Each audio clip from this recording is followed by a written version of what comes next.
Unique Noise presents Who Are You? Where we interview you and get to know you on a deeper level with your hosts, Joel. And I'm Sam.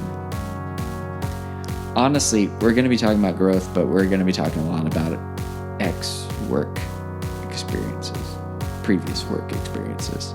Or exes. Buckle in, bitches. We had the same ex. We do. Her name's Equebe.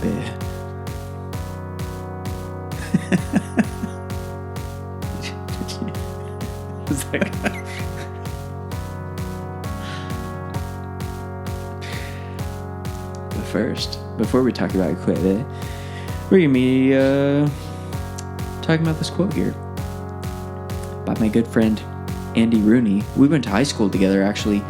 Andy Rooney, if you're listening, I fucking miss you, bro. You're such a good dude. Unless you weren't, then in that case, then you're a piece of shit. I actually don't know who you are, Andy. Anyways, the quote is, everyone wants to live on the top of the mountain, but all the happiness and growth occurs while you're climbing it.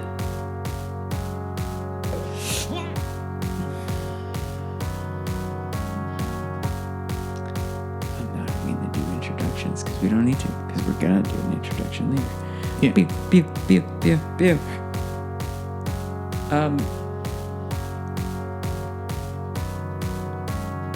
Fun hat. Fun times. Fun hat. Fun fact, hobby, interest, passion. Joel, go. Interest. Disney. Mainly... Oh, no. Yeah, most of all Disney, like movies and... Movies, properties, theme parks, merchandise. You know, I've only been to Disneyland, so I can only say Disneyland is probably the only park. I'm assuming I would enjoy the other parks too, but... Maybe to an extent. Yeah. Other things is the stuff that they've been getting. Star Wars, Marvel. I thought you didn't like Star Wars. I don't. It's not that I don't like it. I don't. Well, yeah, no. I don't like it. But I also do not hate it. I'm in between on it. But why include it in the list? Some of the stuff is pretty good. Okay. It's just the main stuff I don't like. But you like lightsabers. I like lightsabers. Yeah. Rogue One was pretty good. Rogue One was very good, yes. Yeah. I agree with you. Yeah. So stuff in the universe of it is pretty cool. The Mandalorians are nice to, like, lore-wise. They have very good concept, and unfortunately, they don't always step up. Mm-hmm. I get that. The designs of the spaceships are pretty cool. I agree. Yeah. And it's same with Star Trek. I like Star Trek slightly more, at least newer ones. Yeah, the new ones with J.J. Abrams yeah. and not the TV shows. Mm-hmm. Gotcha. Yes, yeah. Disney in general, the Pixar movies, there's a lot of them that I like. I feel like they kind of fell off a little bit at some point, but...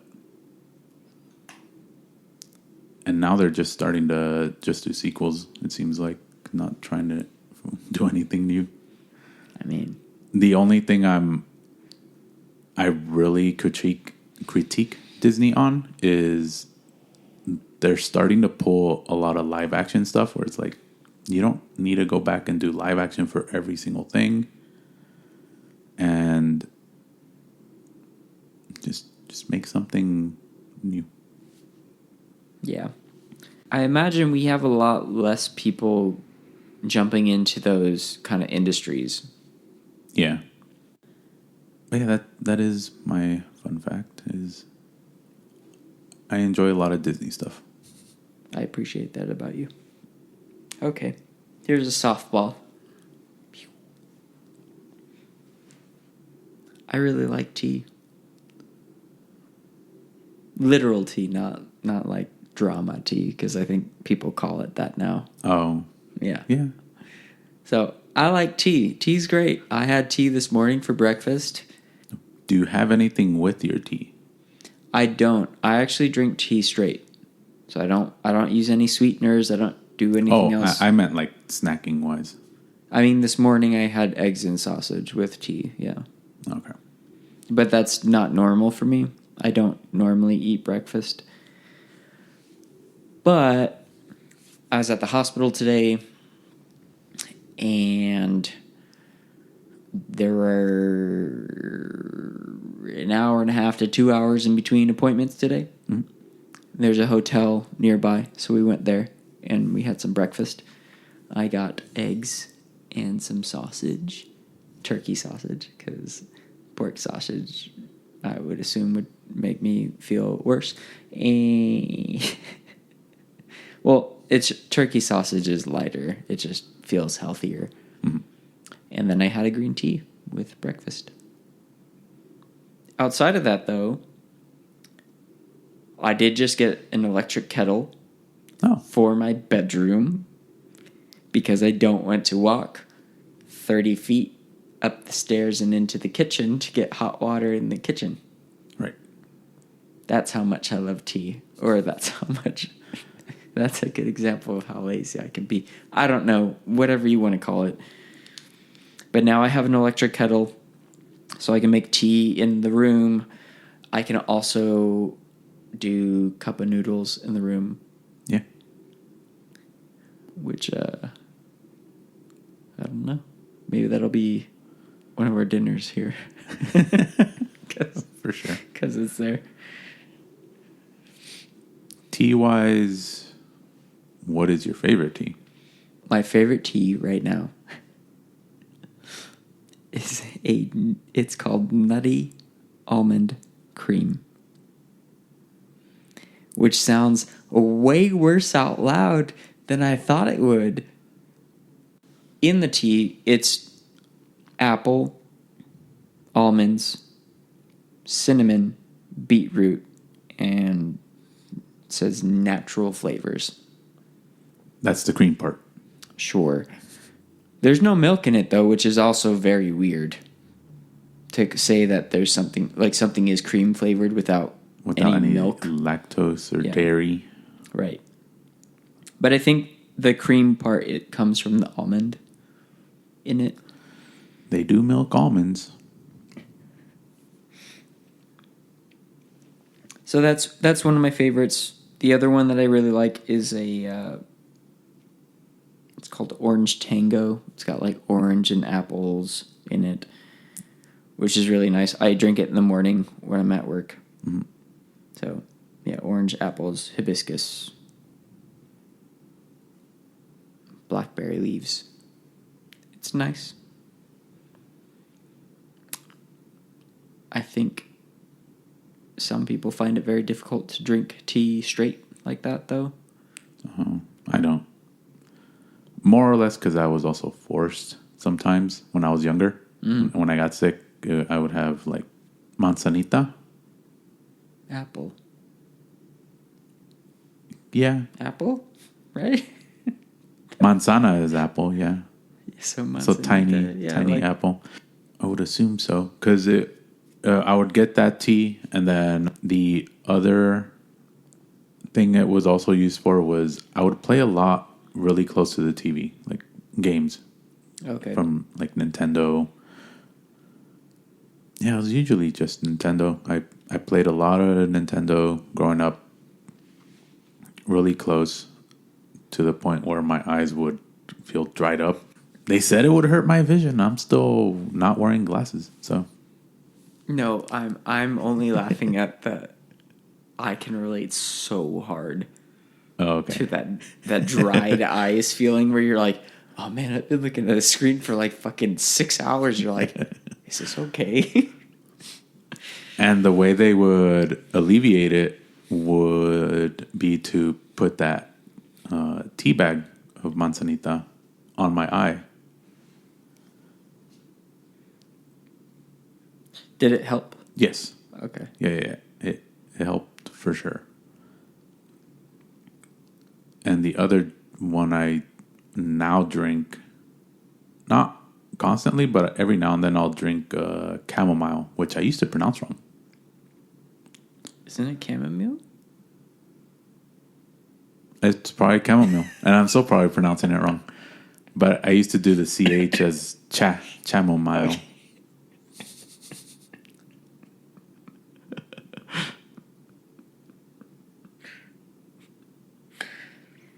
Okay, so manzanita tea is made from the leaves of a manzanita plant.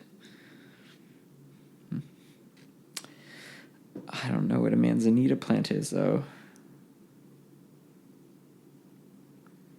But it's used to treat diarrhea, poison oak symptoms, and headaches. So I guess video games and headaches. Sure. Also, it would explain why you didn't get diarrhea growing up. No, but if you weren't drinking the tea, if they were just putting tea bags in your eyes, then Yeah. you just get tea bagged in the face. Like, that's normal gamer behavior.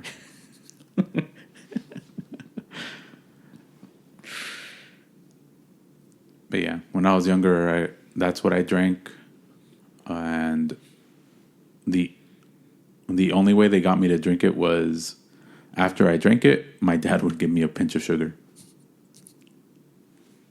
Like the... To kind of like...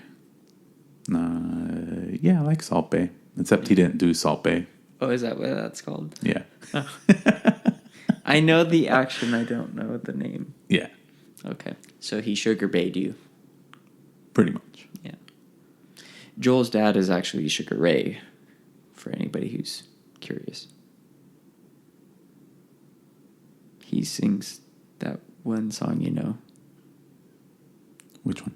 I don't know. I just know. When you said that, I was thinking Mosley as the boxer. No, I just know Sugar Ray was somebody at some point in time, and now nobody talks about him. 90s, maybe? Pretty sure it's Sugar Ray 90s. Mosley, which was a boxer. No, Sugar Ray, the artist, the singer. Oh, I don't know. Or the band. I also may be wrong. You would know Sugar Ray if you heard it, or one of his songs.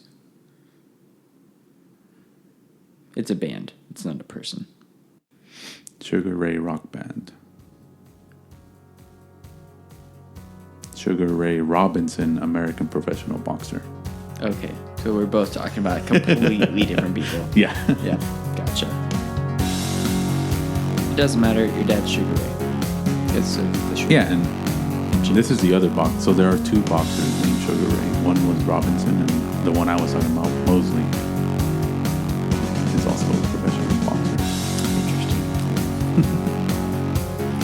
So what's the most traumatic thing that's happened to you? I already talked about it first episode. Go listen to it. I know. That's usually your answer to this question. But I like asking it that way because it's funnier than saying, what's the worst thing that's happened to you lately or something that you've grown from lately? So I don't know where this might fall in category-wise, but I have a story. We'll hear it. That happened a while back when I was working. So, to preface the job-wise, I ended up being called out to work away from the state. So, from California, I was asked if I wanted to work, or was it Washington, Idaho? Both states. I believe It was borderline. The first, because you worked in the same company. Yeah. Was you guys were working in Washington most of the time. Spokane, yeah. Yeah. And then I believe a smaller project was also split into Idaho, but It was borderline Idaho, Washington area, and I think we were sending everybody up to Spokane. Spokane? I think it's Spokane. Whatever. That place in Washington. Yeah. And I think some of the people were driving from there to a secondary location in Idaho, which is like, I don't know, like an hour away, I assume. I think it was an hour. I forgot. It was an hour time-wise. away or less than. But an you hour were for away. sure crossing the border into Yeah. Idaho. Yeah. So, in order for me to technically keep the job, because at that point in time, they were laying people off and furloughing everyone. Yeah, this was during like 2020, and I don't believe you were given a choice. Yeah, but I think the choice was.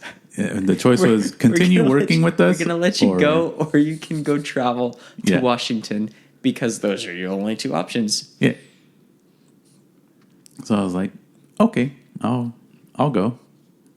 And then I just basically volunteered for just keep me out there as long as possible, as long as I believe the whole contract was for.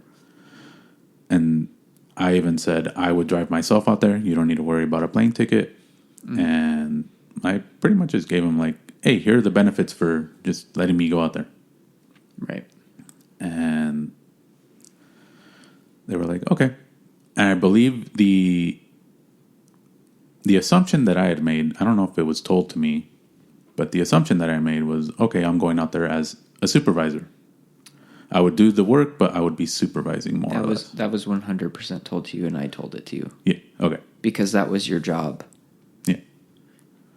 And I vaguely remember you getting out there and people being like, no one has a job title anymore. In terms of hierarchy, everybody else who was out there was under your pay grade and under your responsibility, which is why we sent you out there. And so many bad things happened. Yes, and that's the story that I'm talking about. Yeah, but I think I get it to an extent where everyone was just kind of on the same page. They're like, the company's going under. We're not going to have jobs like in 3 weeks, so let's do the one thing that's going to get us paid the most money. I think that was... I understand that. Yeah. And I think that everyone's mentality and everyone's actions definitely painted that picture, which is why I'm saying that. Mm-hmm. From retrospect. It was definitely not what was on my mind at the time, but definitely what I got from that experience. Yeah, when I got there, everything seemed poorly planned, or at least not poorly planned, but it was planned, and then no one gave feedback out there. Yeah, it was like Lord of the Flies out there. It was like, hey, we're basically sending you guys to an island. Yeah. Figure it out. Yeah. So when I got there, I was like, okay, something is not being communicated out there, so let me start communicating. Mm-hmm. And once I started to essentially put my supervisor hat on, the other supervisor that was out there took it a little bit to heart. Mm-hmm. And at first it was fine because I was staying at a hotel and while you guys were looking for actual location to put everyone else that was going to be out there. Right. I blocked out a lot of that stuff because it was very stressful for me because I was trying to find lodging for a bunch of people. And actually, I wasn't even supposed to be doing that. They had... I mean, let's just talk shit. Like, if we're going to talk shit, and we can cut it out if we want. They had placed all of that responsibility on our accountant/HR person who was already getting severely underpaid. Mm-hmm. And I was literally sitting in a room with her while she's stressing out about all this stuff with zero work on my plate. They stopped asking me to do anything. Okay. So I wasn't doing anything because I literally had no work for a while. I started taking work from her because I saw that she was stressed out and I could notice it. We were working in like a box, probably not much larger than this room that we're in now. No, yeah, I remember that office. Yeah, so it was very clear when somebody was like, hey, you okay? Like, you seem stressed out. I'm like, I worked with you for a while now. Like, you seem pretty fucking stressed. So I started taking over all the Airbnb stuff for her without the company's knowledge. Because the company had already had plans in place to fire me in whatever month that was. I can't remember what it was. It was basically like they gave me a silent 4-month notice. Okay. And they weren't going to talk to me about it until I brought it up because I was like, hey, I don't have any work going on. People are getting stressed out here. Like, I'm trying to help. I'm trying to take control of the situation. They're like, oh, yeah, well, we're not going to be extending you past X month. To which I said, okay. And then I still looked into Airbnbs anyway because I'm like, well, there's fucking people out here, and I'm like, I'm here anyway. I'm still getting paid, so I'm just going to keep doing some form of what my job was. Right. Yeah. That's nice to know. I mean, I feel like that was a lot of that speech was self-indulgent in a way, or self-defensive. But continue with your story, please. Oh, yeah. Let's see, where was I? Oh, yeah.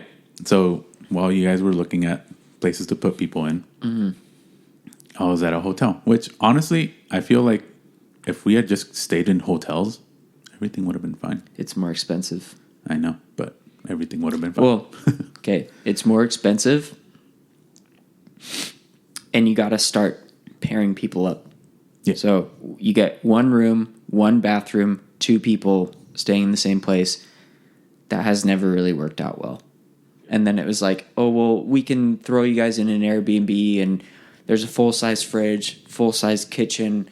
You guys can cook. You can buy food, for the week or whatever, and not have to spend all of the money on all of the per diem money on food every day. It's like you can go out, get some drinks, get some food, cook like at home, and then everyone's got their own bedroom. There's multiple bathrooms.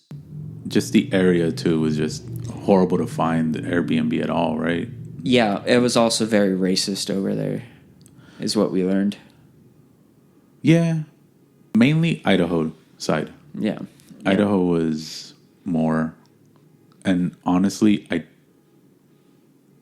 we did get a comment one time, but I think it was because the rental we had Canadian plates, so they thought we were from Canada. I was thinking about I remember a complaint about somebody walking across somebody's lawn. Oh yeah, no. And I was just like, what? Stop it! Like, stop it. So once we got our location where we were gonna go, in my head I was like, okay, we're getting a place. The guys that are already here are already complaining on having no good internet. Well, no internet, so they had mobile hotspots that were taken to them. I'm remembering everything as you're telling it, but continue. And they were on the train thought of they were going to get moved from that location to somewhere else, but then found out that it got extended because no one had told them. That's exactly what happened. That they weren't happy there? Yeah, that's exactly what happened. We found a new place for the additional crews that were being sent up there, and the existing crews that were in the area already failed to mention anything back to home base.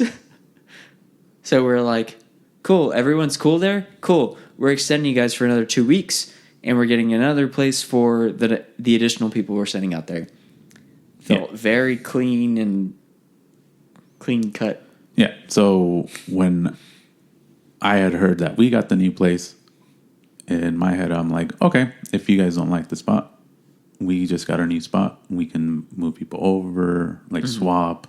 Whoever needs the internet can go sort onto of that. just trying to figure out a fucking compromise between like 12 people who are out there or whatever. Yeah. Pretty much.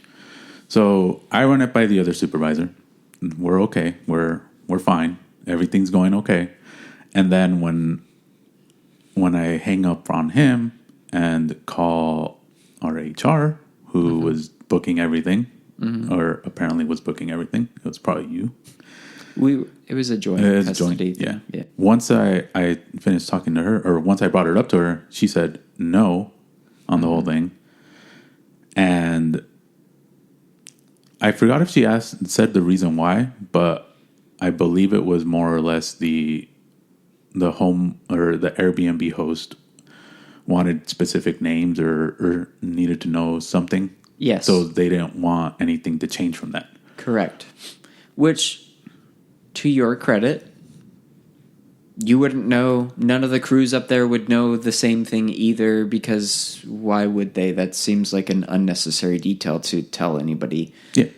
But I can see both sides of the story here, where you're up there, you're kind of like remote crews working. You're like, let's make the most of this situation that we're in. Yeah. If anybody wants to go to and from, that's fine. I do remember that the Airbnb people were very specific about who was staying there, who was the point of contact person, and I get that as somebody who, well, I'm not a homeowner, but I get that from a homeowner's perspective, where you're like, I want literal names of everyone who's going to be staying here, because if something happens. Because something did fucking happen. Yeah. By the way. You want to know who's responsible. You want to know who to go to. The company might not necessarily meet your needs in that sense. So you're like, well, I want to know who's there. Right. I understand that. However, I think eventually we ditched that whole thing anyway. I think eventually because of all that, but I don't remember. Yeah. So continue. Sorry. Continue. So once I heard that note, I hang up from that, and then I reach out to the other supervisor who did not answer. It went straight to voicemail. He has 2 phones, so I tried the other one. No answer. Straight to voicemail. So in my head, I'm like, okay, I'll just call someone who's staying there.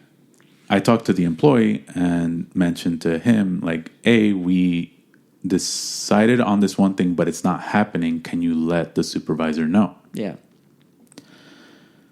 Then I think it was the following day, because it was all like within a 1-day period, because we were ending our stay at the hotel and moving over to the other location the very next day. Which makes sense. Yeah. Then we got on a meeting. Oh, I think it was one of our just weekly meetings that we had.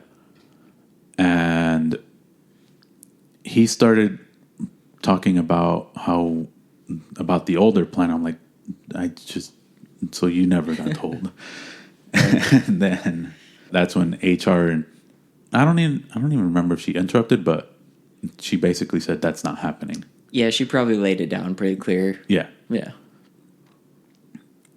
And once that was established, once the meeting was done, he gives me a phone call.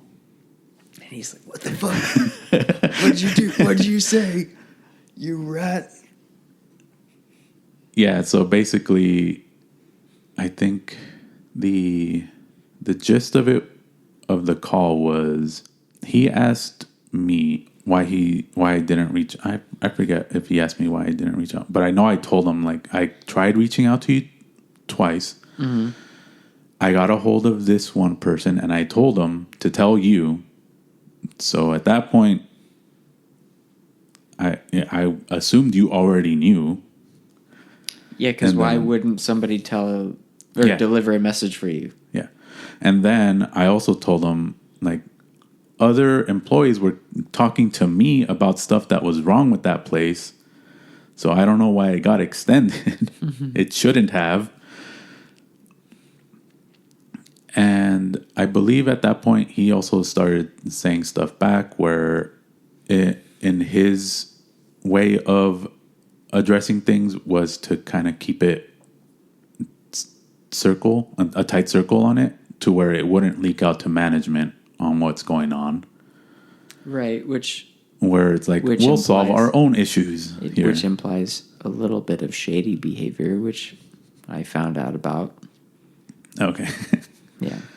But yeah, that was a whole like thing where it's like, you're on management side, you do stuff well in the office, but this is out in the field and this is how we take care of it out here. I'm like, Yeah, I think you and I have the same mentality about stuff like that, which is why I'd never really got along with people that I worked with there. okay. But to be fair, I also started managing all of those people because they were more concerned with being cool or being, oh, well, let's keep this our thing. And I'm like, that's nice. I'm going to actually just go tell person in charge what's going on because I don't have anything against you guys. It's just like, I've been very clear from the start. I want an office job and this is some bullshit. And you guys are just fucking things up for the company. And I get it. Like, they're not paying you guys well or whatever, but like, it's a fucking job. Yeah. During the call, things got very heated to where to give him credit, he actually tried to say like, okay, we're done. We can kind of leave this be. And I'm like, no, we might as well keep talking because I got a lot more to say. Well, all while I was driving to that new location, which I then found out was not our new location because there were wrong dates on it, I guess. That doesn't sound familiar to me, but I believe you. No, because that is what happened. And then, because I ended up leaving my car there while everything else was being sorted out. Like, okay, we need to find a place for you guys to stay now because that one got canceled. Because when I got there, they were already doing construction on like the roof and stuff like that. And I'm like, okay, so there's going to be construction here. That sounds vaguely familiar, but I don't know if that's because I remember it or if that sounds like a TV premise for an episode of, like where somebody, they're like, oh yeah, we're moving into this place. And they're like, are you sure? Because we have construction going on here for the next 3 weeks. Yeah. And then, anyway, I leave my car there. I believe I was talking to the Airbnb host at the time, probably through messaging or actual phone call. And I just ask him, can I leave my car here while I work? And once work is done, I can come back, get the car, and head to the new Airbnb where they're probably gonna have, hopefully. And then you guys find it and are excited because you found it and it's right next to the other location. See, maybe that's where that whole crossing the yard. Yeah, that's the crossing. That's because probably it wasn't far. And I know people were walking to and from each Airbnb to hang out with whomever. Yeah, but we were walking across another property. That property complained about us. Or they complained to the owners of one of the places that we were staying at, and the owners got in touch with us, and then we were like, can you guys just walk in the fucking sidewalk or the street? Like, stop. It's like yes and no. It had to be a drive because you literally had to go all the way around. Gotcha. The roads, which were mountain roads. Right. Which So- again was bits and pieces of information that were left out because I don't. Well, it's possible somebody told me that. I have no recollection of that in this moment. But I do remember thinking at the time, can you guys just not fucking walk across somebody else's lawn? I'm like, I don't even feel like I should have to ask you guys this. Yeah. Don't walk in front of people's properties that, like, you're not staying there. Like, don't walk in or walk on people's shit. Like, just don't do it. But yeah, if there's no other way to do that, Yeah. or if it was that's the shortest. It was the shortest route route. without getting into a car and driving around the fucking block, sure, I can understand that. Yeah. I literally do not remember anybody telling me that. Which doesn't surprise me. But also, if they did tell me, I'm sorry, I forgot. Yeah, and it was reasonable to ask because I'm like, okay, it's your property at that portion, so yeah, sure. And in that area, I think people are a little defensive. Yeah, so I was like, okay, yeah, no problem. I will tell the guys that stay here to not walk over there and vice versa for the other side. Yeah. Anyway, that's actually my whole story. What did you learn from this, Joel? Nothing. Oh. Other than I'm a hothead when it comes to supervising. No, but I do remember that time. At least from my perspective, I do remember that time, and I remember that was a stressful time. Yeah. I was 89% checked out at that time because they told me I was not going to have a job in a couple months. Mm-hmm. They had passed the majority of my responsibilities onto somebody who was, not that she wasn't qualified for it. Anyone's qualified to find an Airbnb. But she was missing a lot of previous knowledge of previous Airbnbs or hotels that we've stayed in and the things that people were looking for and things that people didn't like and all that kind of stuff, right? Stuff. I didn't stay out there much long either. I know. Because I remember. Yeah. I had bad allergies out there.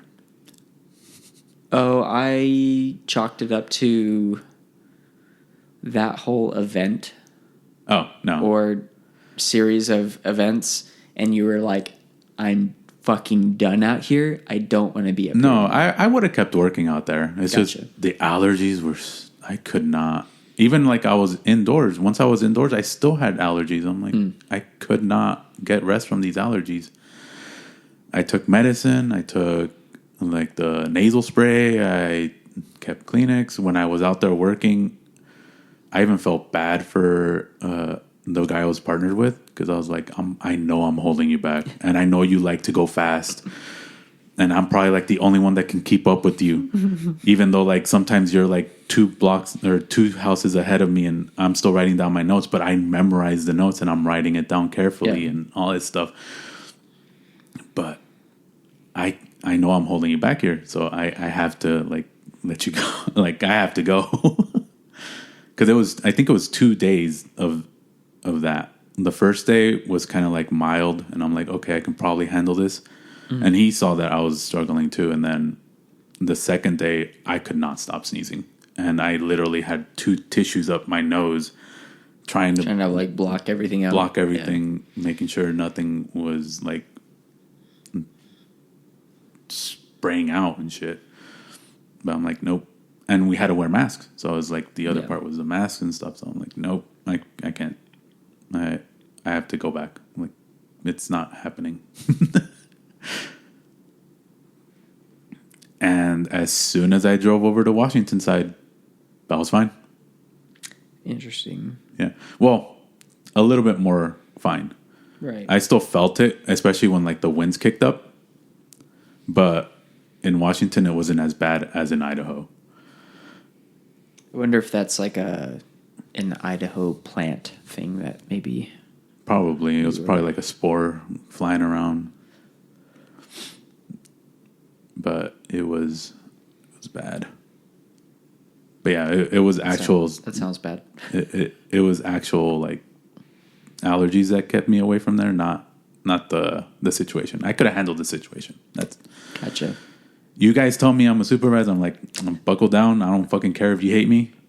This is what's happening. Yeah, I do remember like maybe like a handful of talks that you and I had where I was just like, "You're in charge up there. Yeah, You're the only like management body up there." Mm-hmm. And everybody, I remember distinctly because I was getting phone calls and texts from the other people who were working up there, and they're like, "This dude's not cutting it." I'm like, his job is to tell you what to do. I'm not. Like, yeah. So apparently, I was also supposed to do work out there too. Yeah, but I'm like, and keep up with everyone. I'm hearing you, but I'm like, his job is like, he's supposed to be managing you guys up there because y'all are running wild. And we know from experience that doesn't go well. Yeah.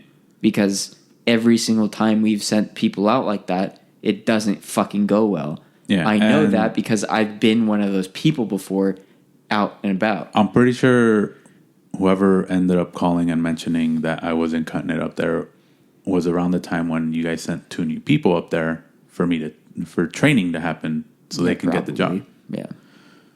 Right, because then now you're not putting in... Yeah. I had the same shit where I did travel for the same fucking reason where they were basically like, well, we're gonna... Like, we need somebody to go out there. Mm-hmm. And they're like, we need you to go out there because we're not going to pay anybody else out there. Or, like, basically, we're still paying for your salary. We're not going to pay anybody else overtime to go out there. You need to go out there. I went out there, caused a lot of shit for me in my personal life. Also, when I did get out there, it was, I remember being called out on it in a company meeting.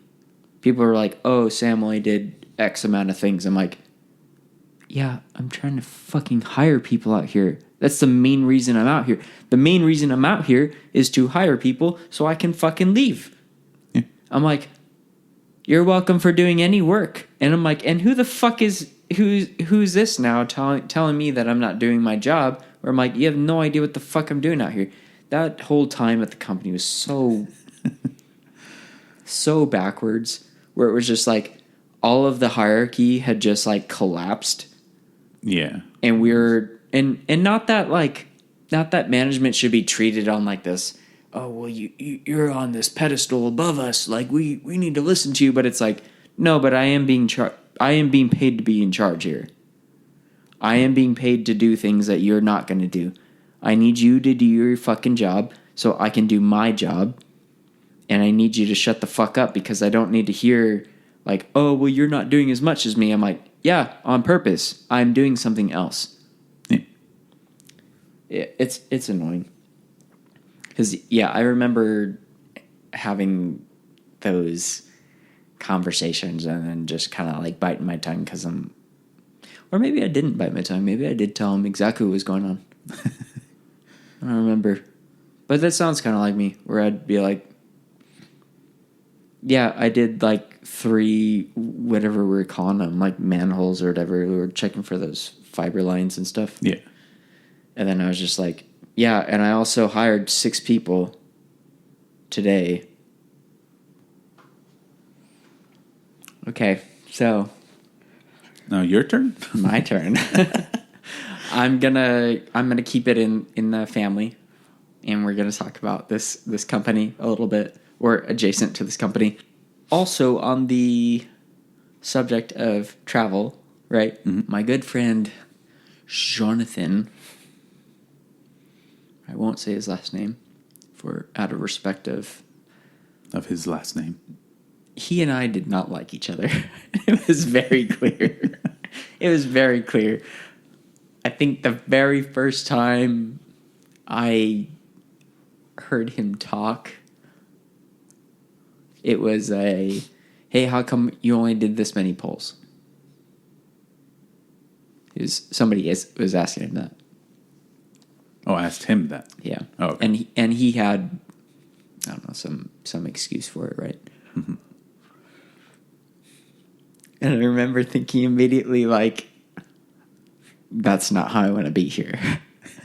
Like, he was like the first example of like, I don't want to do that thing, right? I don't want to be that guy. Cut to and so there's a little bit of disdain right there at the beginning. That but continues. It's the same on you towards him. No, but it continues. It continues to grow between the two of us. Oh, okay. Because then I started, like, my production at the company started skyrocketing because I got good at the job. Which again, it's not a difficult job. Well, I got good at the job. I wasn't fucking around on the clock, like, at all.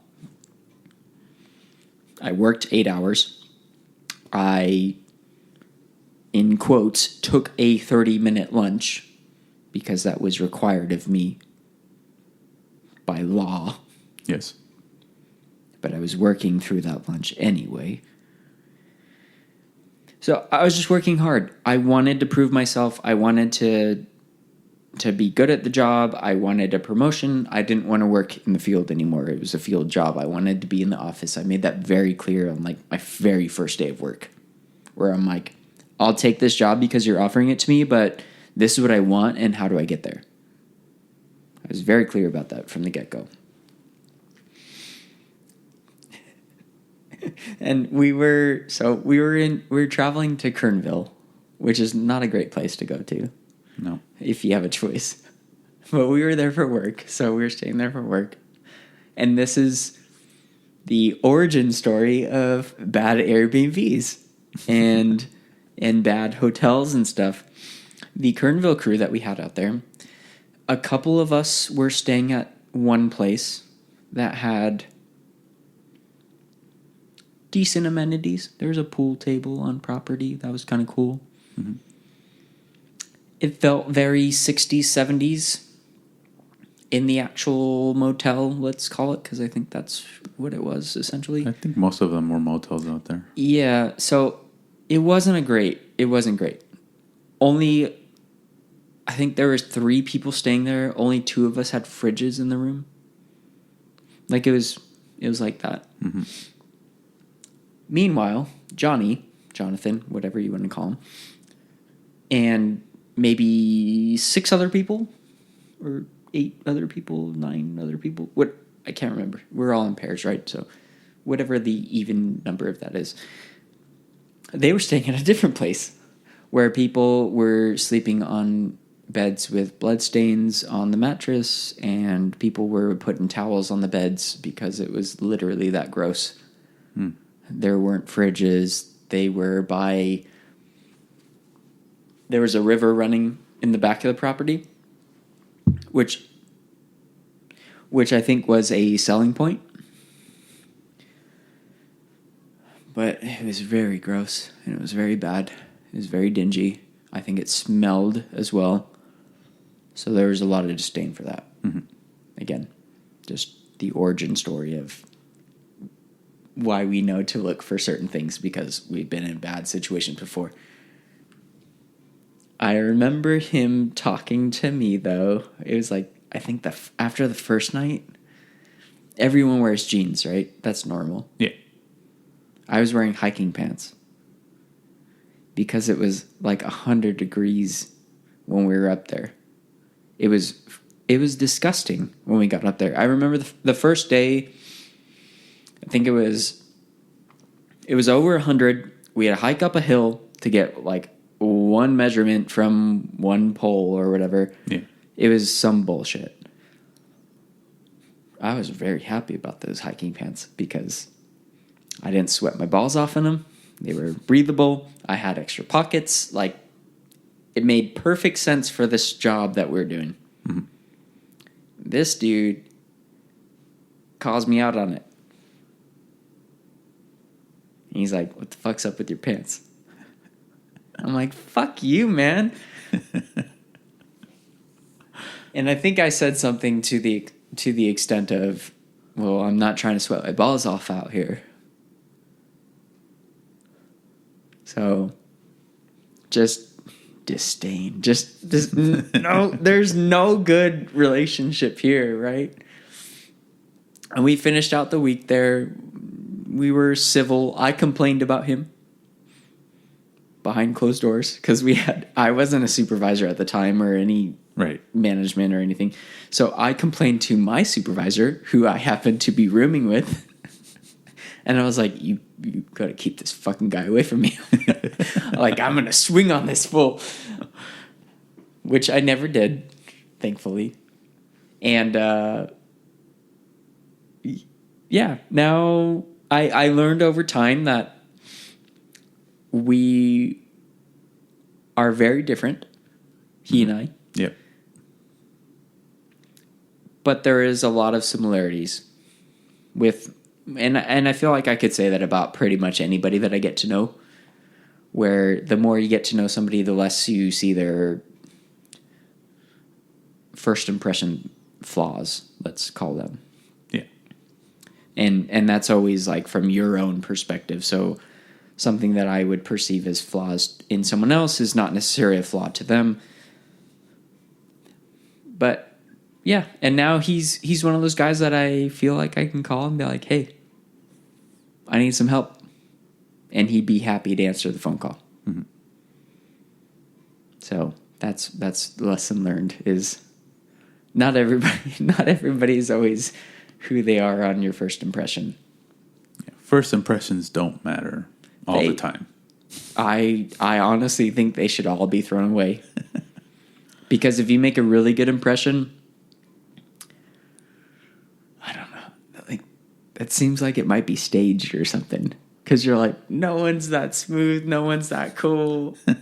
No, this is fucked. Like you're doing something. You've planned this or whatever. Mm-hmm. So you're not getting something authentic. I think everyone's second impression is always best. Probably. Or be like me and have no impression. Yeah, just show up and don't say anything.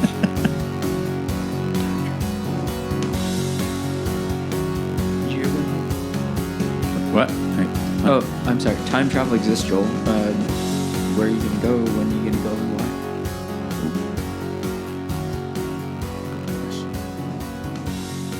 Yeah, I just made it up here on the spot. It's not a planned question or anything. I know where I want to travel, but I don't know when it would be. So I'd probably be flipping through the channel there.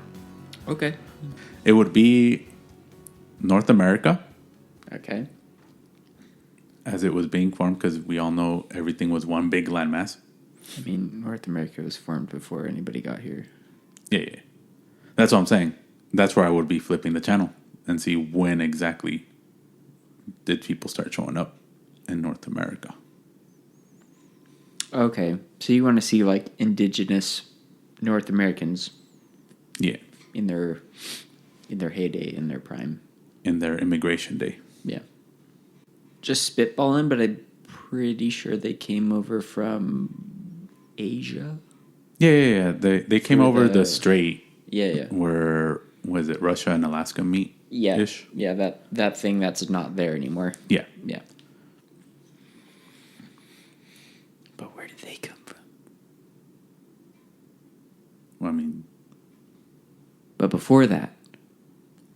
That's for another episode. Okay. We'll talk about that next week. Yeah. But that's where I would go, is just flip through channels. Everyone thought we were going to talk about the beginning of man, you fucking idiots. We take these time travel questions a lot shorter than bad stuff that happened. Yeah, exactly. Time travel. Again. Where would you go?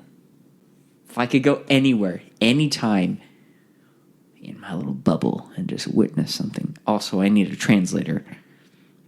I want to witness and observe my family that comes from Japan in Japan at whatever time that, because my mom's dad was born. I don't know if he was born in it or not, but he was raised in an internment camp. Okay. in Northern California. So he might be an immigrant. I need to fucking fact check this. I don't know. I'm so bad about this. He's dead now. It's fine. Yeah. I know he grew up in an internment camp. Right. In Northern California. I want to meet the people or observe the people who were from Japan, living in Japan. I want to see all of that stuff.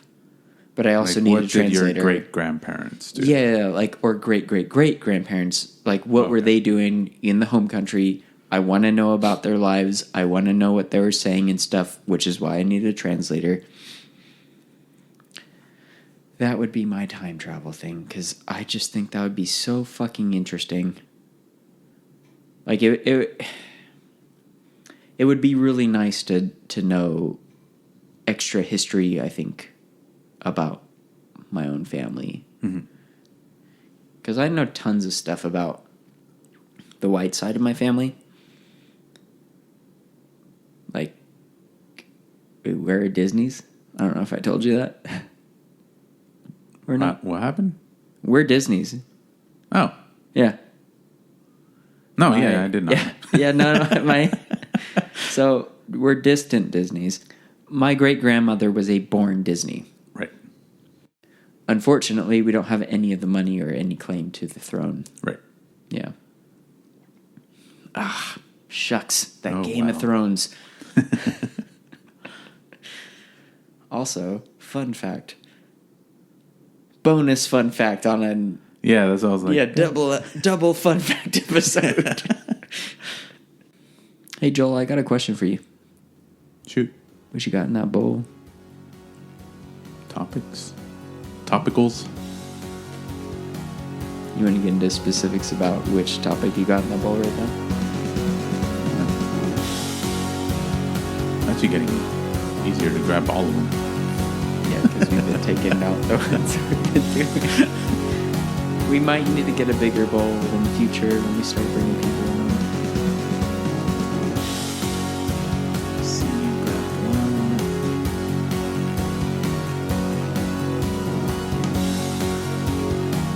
It's a weird one.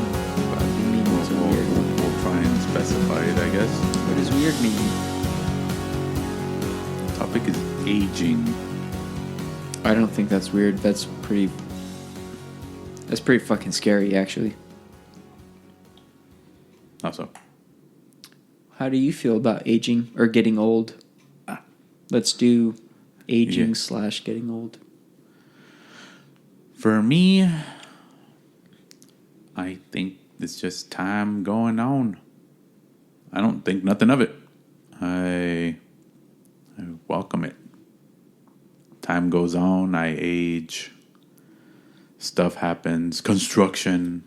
Will it finish? Will it not? Seems like a very mature answer. Oh, I am very mature. When have I ever... I have a very different answer. I think mine is based out of a lot of fear. Oh, well, I mean, am I scared of dying? Sure, but... It's not the dying part. Oh, then, yeah, I have no idea what you're scared of then. Cause it's the aging part. Really? Which is why there's... I was happy with my white hair, gray hair. Oh, you like that salt and pepper, huh? Yeah. The thought of aging worries me a lot. Like, I don't want to wake up one day and try to lift something up and one of my bones break. Oh, I already had that happen. So stuff like that, or I think the getting to the point where your limitations are being tested. Mine are tested every morning. But I think I don't know if this would actually happen or not, because obviously aging happens gradually over time. Yeah. So I don't know if one day I'm going to wake up and I'm just like not going to be able to lift up, let's say, like a book or a case of something. Like I just see, just like, something like that. Very light things where it's like Yeah. anyone can carry. It's like, oh, now I can't. Which I feel like is fueled by my anxiety. And I think I'm more of an anxious person than you are, which makes sense. Well, which makes sense in why we are thinking about this very differently. So I fear about, I'm like, what if I can't hear something tomorrow? I have hearing problems all the time. That's Okay. why I talk louder than you. Music's very important to me, though. What if I can't hear music tomorrow? What if I can't hear somebody saying something to me tomorrow? What if I can't do X, Y, and Z? You know, like all these things start I coming went up. through those thoughts way younger. Okay. Well, I've been Way thinking about younger. this stuff for a long time. Yeah. Because for me, aging became scary when I was in high school or like middle school. Okay. It was the whole thought, and this is where I used to draw a lot. And it was the whole thought of me hearing people going through like carpal tunnel or couldn't use their hands anymore. I'm like, no, I need to use my hands. Right. I want to draw. This is all I do. Like, yeah. But yeah, after high school, like aging is just aging. Like, it just happens. I get older. I'm like 50% healthy about it mentally. And the other 50%, I just feel... I'm like, there's no way to fucking combat this. Mm-hmm. I'm losing on a daily basis. Like, there's nothing you can do about it. Oh, and the other thing, I used to run a lot too when I was younger. So being scared of not using my legs, which now my knee is all sorts fucked up. I am 1,000% okay with losing my function of my legs. Yeah. If I'm going to lose any function, my legs, I'm 1,000. Take them. Take them now. Here. Get a knife. Go. No. But I am like 1,000% okay with like not having legs. You could cut off like my legs above my knees. I'm good with thigh nubs because then I can still play music. I can still hear music. I can still do pretty much everything. It's just a little more inconvenient to get around. I'm okay with that. I'm a homebody. I'm okay with that. Like, I'll just stay home. That's fine. And I'll ask people to come over, and those people who feel bad for me will show up. I feel plenty bad. They're like, I gotta go visit my crippled friend that I knew in high school. Ready to get bold? Always. Let's go then.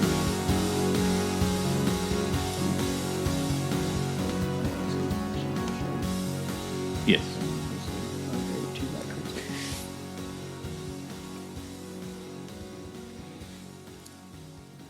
What is one positive and one negative trait that most of your peer group have? So not that I have, but my peer group. So friend group. I mean, I'm assuming? you're a part of your peers, right? Yeah. Yeah, so collectively, like between the people that you know, let's say, not to make it like too specific, but from the people that you know, what's a positive and a negative trait that you guys have collectively? A negative trait would be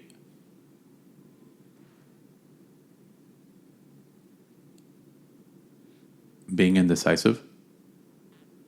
Oh, I feel that. That hits home. And a positive trait would be, I feel like a lot of the people I know, including myself, tend to be very mindful of others, which is, again, why there's indecisiveness sometimes.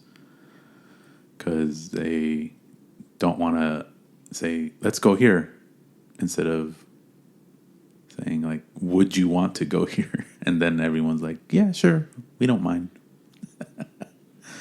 It's like whatever. I'm glad that I'm not a part of that group. Well, I'm including everyone. It's not like a friend group. It's... No, to be honest, I'm glad I'm not a part of any of your other friend groups because I would not be useful. I'm like, yeah, what's everybody else want to do? I'm not going to tell you what I want because I don't. I just want to do what everybody else is wanting. Cool. All right. When was the last time someone broke your trust? What happened? Oh my God. These are on very different tiers. What the fuck?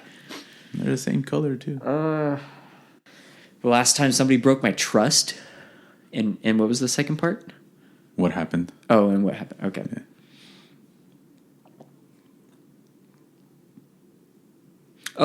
Okay. I got one. And we're gonna jump back to our other discussion about our previous work experience because that's easy for me to do. I went 2 years without getting a raise. 2 years. Granted, I was getting paid more than 90% of the people who worked there. And I knew that. Mm-hmm. So I purposely foregoed. I purposely passed on a raise for 2 years so that everybody else could get paid more. I technically did the same thing before getting laid off. Yeah, I convinced everybody at the company to kind of do the same thing in upper management or supervisory, whatever. I remember I had a meeting about it. I said, hey, this is what I think we should do. All these people who are working out in the field are paying for our jobs. If they stop coming to work, we're not going to have jobs anyway. So we should forego raises. I believe everybody else went 1 year without it. And it was like, hey, skip this year. We'll make it up to you next year kind of thing. Mm-hmm. I went 2 years for that, though, because while everyone was having that conversation, or while we were having that conversation, and then they proceededly got taken care of the next year, I went another year without getting a raise. Again, I was making more money than everybody else. And that's not a humble brag or anything. It's just I was trying to be a good manager and I was trying to be a good boss. Where I'm like, well, you need to take care of the people who are doing all the work. And then I'll be taken care of later.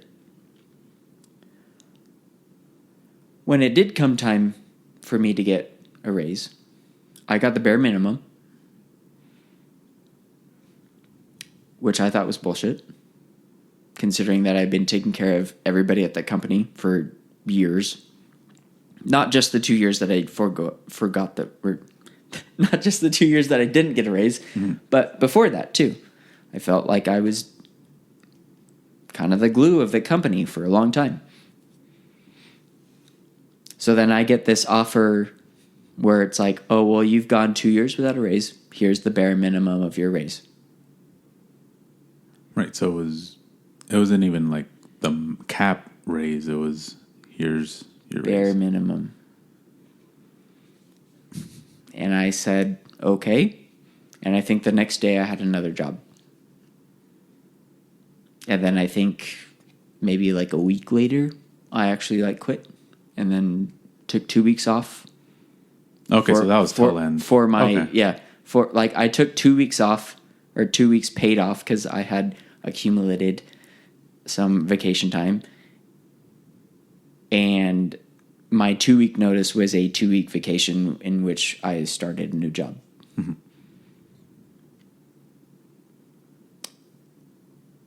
Yeah, that would be it. Nice. Because I legitimately did trust the people that were... There's only literally 2 people above me at that company at that time. And I did really trust them to take care of me like I was taking care of everybody else, because I was making their job very easy by doing everything there except for what they had to do. And if we're being honest, there's really only one person above me. The other guy he had the pocket, right? Or he had the checkbook. Yeah. But he wasn't involved on a day-to-day basis. So, yeah. Fuck that. Not cool.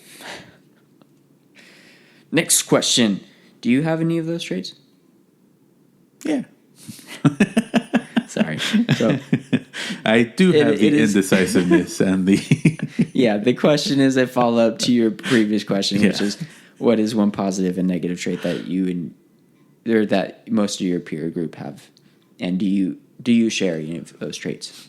Or do you haven't? I would say, yes, I do have those traits. The one caveat, the one benefit is caveat. Caveat. Caveat. Cava. Cava. Cava. I don't know.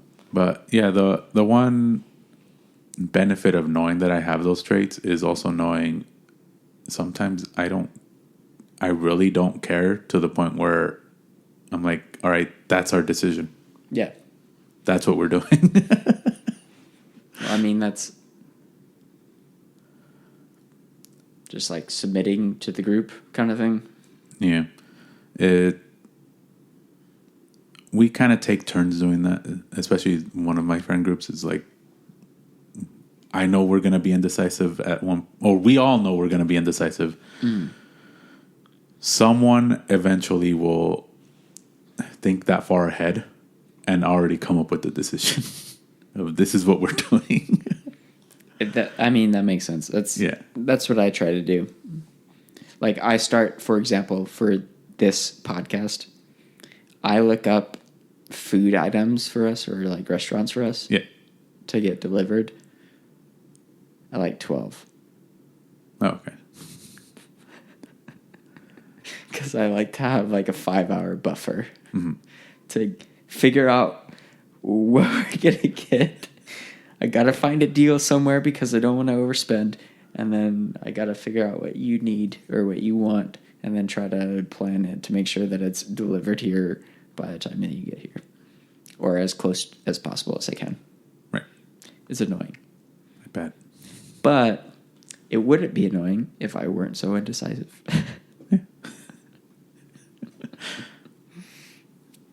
All right, sir. Your last question. Did they ever earn the trust back? Why or why not? No. The answer is no, and why not was because I left the company. And I will say, I left the company very easily, which I also thought was odd. Easily as in... Zero fight back.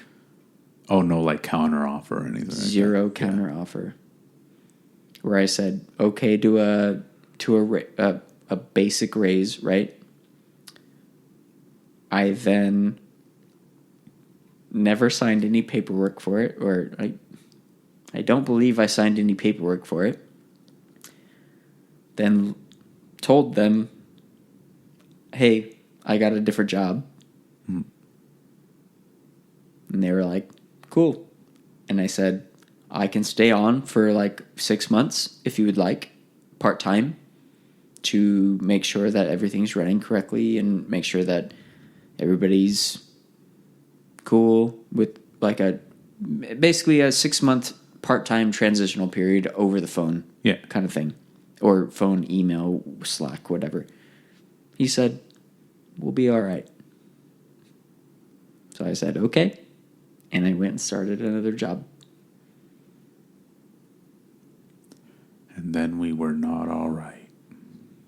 No, we were. Yeah, it was fine. But there was surviving is not the same thing as being okay. Yeah. And I unfortunately got so many phone calls after I left about the state of the place.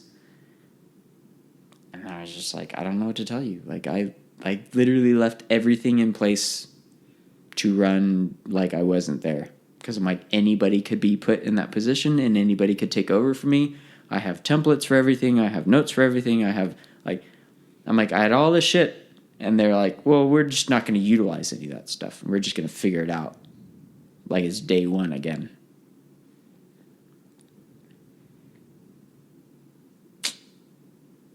I don't know. It's hard to feel bad. Well, okay. I do feel bad about the employees. I wish I could have stole them all. That was my dream. My dream was to leave to a different company and take everybody that I worked with to that company and just kind of keep doing the same thing with a different product or, like a different industry or whatever. That was the dream, but it did not pan out, unfortunately. And now I'm pretty sure no one talks to each other anymore. But I don't know if that's my problem or not, or if that's a problem for them. It's all very selfish. It's not a problem. It's just there. Yeah. No, well, I guess my thing's just kind of like, I'm like, well, I made this team of people. I hired all these people. I got all these people here. I'm like, I want us all to be a little family, but that's not realistic. And things like that don't always last, unfortunately. And I've learned that lesson like 8 times before this, so I'm good. Good. But I don't like it. It sucks. It sucks. It's like being a dad and abandoning your family. That's what it feels like. I'm not a father, and I've never abandoned my family before. It is what it feels like.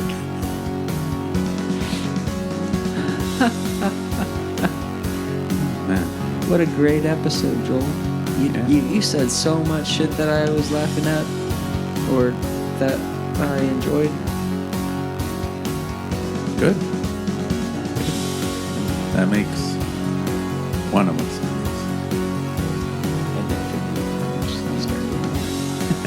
These outros where it's just like,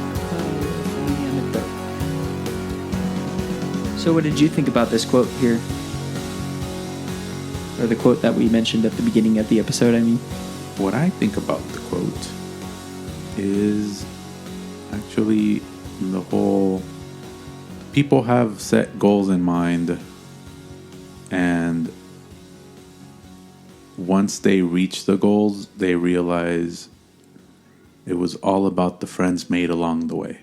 Basically, it's the accumulation of all that experience that gets you to that goal. The idea is essentially you want to have a goal set in mind, and when you achieve it, especially when you have a goal when you are younger and you achieve that goal, you're happy you're there, but you're more happier thinking back on the experiences you had while getting there, whether they're good or bad experiences, right? It's because you can see the growth. You can see the changes in the way you think. Because again, people change their minds, especially when they're young. They change their minds frequently. They get experiences of how the world is. They get experiences, or not even experiences, but they get ideas of how the world should be. They get the reality shock. They get all this stuff compiled in, and it's just an experience that is completely different for every single person. But yeah, that's what I think about the quote. Dropping some knowledge on us. DJ Joel T on. This feels like a very journey's more important than the destination kind of thing to me. Because it's great to be wherever your destination is, right? I want to be a millionaire. I want to be famous. I want to live in some other country. I want to live in that house, whatever. Like, that's all great. Getting to that point, right? Or having that. However, I think the whole purpose of life in general is the experience. So, yeah, it's great. It'd be great to live on a private island. What'd you have to do to get there? Kill a man. Probably. Nowadays, yeah, probably. But you know what I mean? Like, there's the whole destination and the whole journey to get to, again, let's say, living on a private island. There's a lot of things that need to happen before you can just go do that. You can't just do that. And if you can just do that, then stop listening because I don't like you. No, we like you. Please you're a rich us. Piece of shit. Actually, yeah, sponsor us. Give us more money. But yeah, it's the whole. Well, I worked my ass off to get to this place to be able to afford this thing, to be able to do this thing, whatever that is. And I think a lot of people get stuck up on this. Oh well, I'm chasing after this specific picture in my head, right? The top of the mountain. But on your way up to the top of the mountain, if that's where you are actually going and not just what you're dreaming of, there's so much good shit there on the way. And I think a lot of people will just kind of bypass that stuff because they're very focused on this goal instead of being present and being appreciative of what you got now, and also being appreciative of every single step that you take to get there without stepping on people or other people, right? Without stabbing other people in the back and doing all these other shitty practices and stuff to get yourself to we're talking about mountains, so a higher position or a higher place than somebody else. Which I can't imagine feels good to anybody. Although I have a handful of people who might say something like that about me. In all fairness, though, that was like the last option on the table. It's the time. I guess we should say like Goodbye. Adios.